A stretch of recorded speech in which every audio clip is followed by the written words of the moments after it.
Hi everyone, Comic Reviewer here. This time reviewing on Teenage Mutant Ninja Turtles, issue number 8. Now, as you know, this is based from the Mirage comics, when Teenage Mutant Ninja Turtles were starting out. Now, I got this for £5 in Dublin.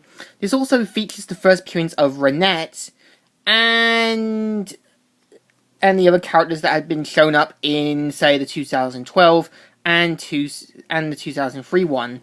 So the story starts off how we have the young, beautiful Renette. Now, her outfit reminds me something from He-Man or She-Ra. I mean, seriously, she looks like she's cosplaying or something. She's like, oh, I'm gonna be in so trouble. I just know it. Oh, jeez, if he catches me in his private chambers, he'll kill me, like, dead. Oh, I can't go through with it. And so she decides to go through, takes the scepter, hears a voice saying, Renette! Replace my scepter, you brat! Oh, well, oh god, oh jeez, Lord Sanctimonious. And so she ends up falling down, and ends up sending herself back to 1986, where we have one of the turtles waking up which is actually Mikey saying, whoa, come on, Raph, exercise time, Leo wants you on the roof in 5 minutes. And Raphael is angry, so in a bit of revenge, Raphael gets the hose. You're like, Raph, you creep! Go! Yo, ha, you guys look so funny, ha, huh? And so, pretty much, Renette ends up in 1986, and the turtles are like, whoa! And so she falls on them, and she's like, what? Where are you?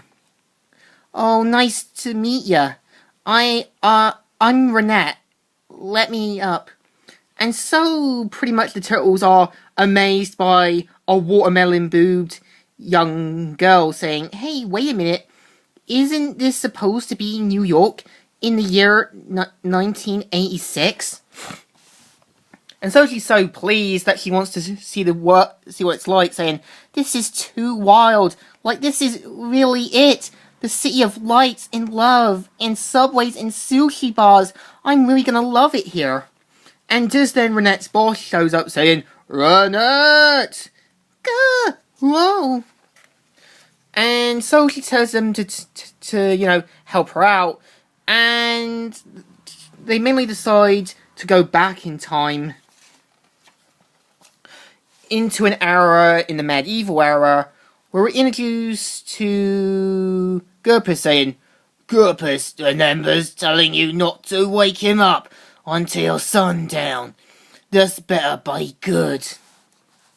And so one of the knights try and talk with them and not to wake him up again. So pretty much they end up falling down, and we've got the main villain known as Sir Romeo something, and he's like, what? And they're like, diamonds and a witch. So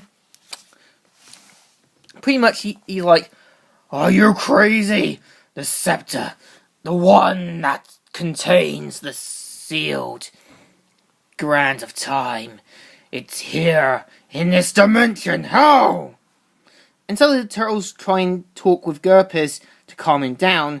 Sir Romeo sees what's going on. He says, right there,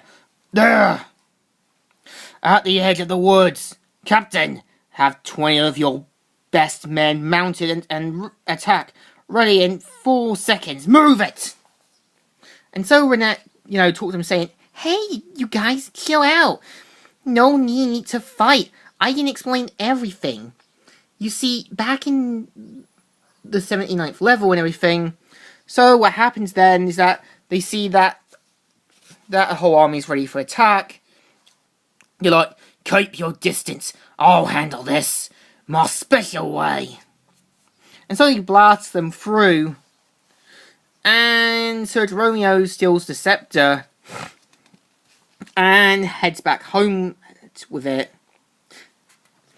Afterwards, Renette freaks out, saying that the scepter is gone, and that her boss will now be more than angry. So they decide to, go into town, where we see things like prostitutes, night fights, and everything else. And so everyone looks strange at seeing these mutant turtles, and this girl saying, "Oh, this is so great, I love bars." So yeah, I'm surprised they didn't change her clothes or make her less suspicious, or the turtles. So we see Gerpus talking with some men, and he points out that they made a lie that Renette is this special sorceress, and that she'll help them with their problems. So Gerpus ends up getting so angry, he mutates, and they're like, "Oh jeez, hey Mr. Gerpus, let's get this show on the road." "Renette, be quiet." Okay. Damn wizards. And so they decide to get ready for the attack, where one of the turtles ends up attacking on the messenger, and Sir Romeo ends up releasing his army of warriors. Well, the turtles try and make it through, when it's like, "Hurry guys, please, I hate heights. Oh, I'm gonna die, I just know it." And yeah, the turtles make it upward. And Sir Romeo has a secret ace up his sleeve, where he releases his army of the dead, and they go on for the attack. And the turtles manage to take on the guards and everything else. And Renette pretty much uses her sword. I'm actually surprised that a girl from the future is able to use a sword that well. And Sir Romeo calls on his soldiers, saying, "Oh yes, taste the power of my scepter, fools. Live, my dead warriors. Kill the rebels. Kill them." So the turtles hear the laughter, and they pretty much make it to where Sir Romeo is.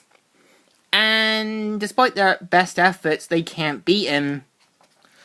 That is until Renette's boss shows up and pretty much laughs about it, and turns out to be a small little guy. And despite his best efforts, his magic is no use. And he points out that he has future-like technology, and pretty much sends Sir Romeo away. He's like, "Hi guys, Renette, how's it going? Not so great, I see. I must admit, you made a villain attempt to retravel my 12 stolen scepter, Renette." And pretty much he returns the turtles back to their time, gives Gerpus the special scroll, and takes Renette back home to be punished. He's like, "Oh, he's gonna kill me, I just know it." "No, I'm not going to kill you, calm down. Jeez, what a worrywart." And so, in the end of the story, Sir Romeo is sent back to the Jurassic era. Gerpus is pretty much saying, "Gerpus is coming with the scrolls, damn it. Cute Gerpus, some slack." And we got the turtles now at a dumpster, and Renette, for her actions, is chained up like a slave, and is forced to clean her boss's scrolls and scepters and stuff. So, yeah, this is the story. So, what I actually think, it's actually pretty good. My only problem is that Renette's character, he comes off as this stereotyped teenager that seems really out of place. Now, her outfit does remind me of a She-Ra or Masters of the Universe feel, so you question why she would wear this ridiculous getup. Is it something her boss forces her to wear? So the story is still pretty good, so it deserves a good thumbs up. Still good, and still alright. So, Comic Book Review here, signing out.